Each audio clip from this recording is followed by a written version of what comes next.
دكتور هاني، انا عايزه اسالك ايه سبب السبع صنايع؟ يعني ايه سر السبع صنايع؟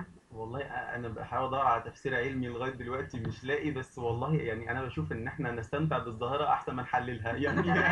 انا عن نفسي، يعني انا عن نفسي حقيقي مستمتع بالظاهره، لو هفضل احللها ممكن اضيع وقت في تحليلها وانساها هي وتنسى شخصيا. الموضوع. بالظبط. فانا بشوف خلاص يعني ربنا اداني قدرات وانا بشكره جدا عليها الحمد لله طبعا، الحمد لله.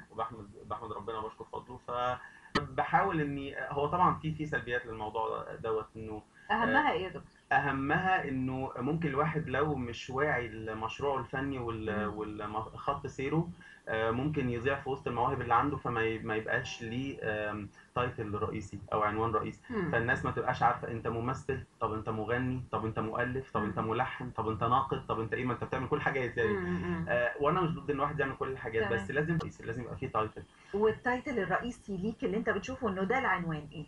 انا بشوف ان شغلي في الجامعه الاكاديمي. الاكاديمي، لا هو مش ده العنوان الرئيسي، هو شغلي، فده مفروغ منه، درجتي العلميه موجوده.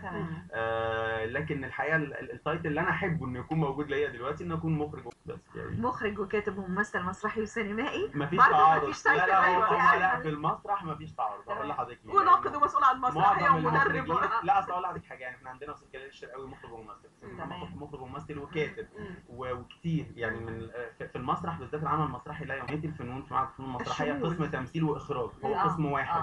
فلا مفيش تعارض. يمكن الكتابه شويه اللي ممكن تبقى حاجه مش شرط يعني، ممكن يعني مش شرط مخرج وممثل يكتب، لكن لو ربنا مدي لحد ملكه انه يعبر عن افكاره، انه يترجم الافكار بشكل فني وبشكل انا شايف ما فيش تعارض. هم انت خدت مجال الكتابه فعلا؟ انا السيرك سيركنا اصلا. انا كتابتك يعني انت؟ كتبت فيها في مشاهد منها كامله انا اللي كاتبها، وفي مشاهد قمت بعمليه دراماتورج. واحب انا افسر موضوع دراماتورج لان في شويه التباس في المصطلح ده، في ناس مش عارفاه خالص، في ناس فاهماه غلط. الدراماتورج اي عمل بينتمي لنوع ادبي زي مقاله مثلا، او زي قصه طويله، او روايه يعني روايه او قصه قصيره، تحويلها الى موقف مسرحي، تحويلها الى مشهد مسرحي عشان يفهموا المتلقي. حوار يعني. مش بس حوار يعني. اصل انا ممكن دلوقتي ريشنز كتير، فيها اماكن كتير وتاع شخصيات كتير وتغيير ازمنه وحاجات ما تصلحش انها تتنقل على خشبه المسرح، صعب قوي تغيير الاماكن والحاجات دي. فازاي ده يتحول ل نص مسرحي او مشهد مسرحي؟ ده ملوش علاقه بالسيناريست. لا السيناريست موضوع تاني بالظبط. طبعا، بيحاول، ما هو السيناريست برضه هو نوع من الفن، بيحاول روايه، مواقف ومشاهد واللي خارجي واللي داخلي واللي ليل واللي نهار وترابط بقى احداث وحاجات كده.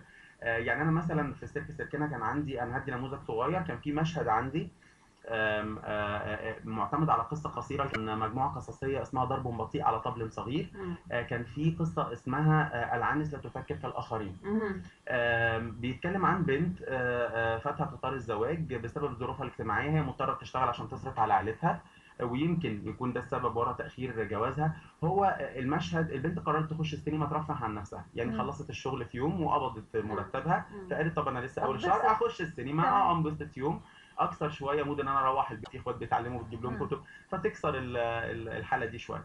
فالكاتب شرح لنا كل ظروف البنت دي الاجتماعيه، هي خواطر بتجول في ذهنها. يعني هي قاعده في الخمس دقائق اللي قبل بدايه الفيلم افتكرت ان في اب عيان منتظر، وافتكرت ان في اخوات عايزين كتب، وافتكرت ان في انا على المسرح هقول ده للجمهور ازاي، ان ده حصل في ذهنها ازاي.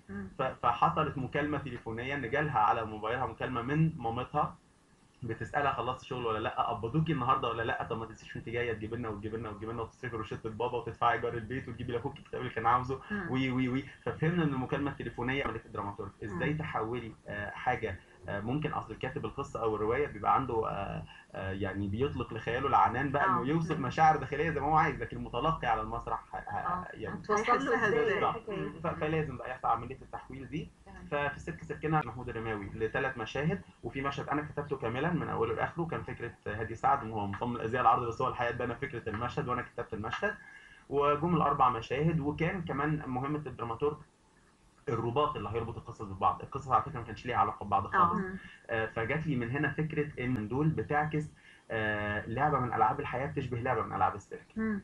فليه ما يبقاش العرض عن السيرك، وليه ما يبقاش السيرك سيركنا، وليه ما يبقاش كل مشهد في العرض عباره عن فقره من فقرات السيرك تتحول في لحظه الى فقره من فقرات الحياه. فكان دي فكره العرض.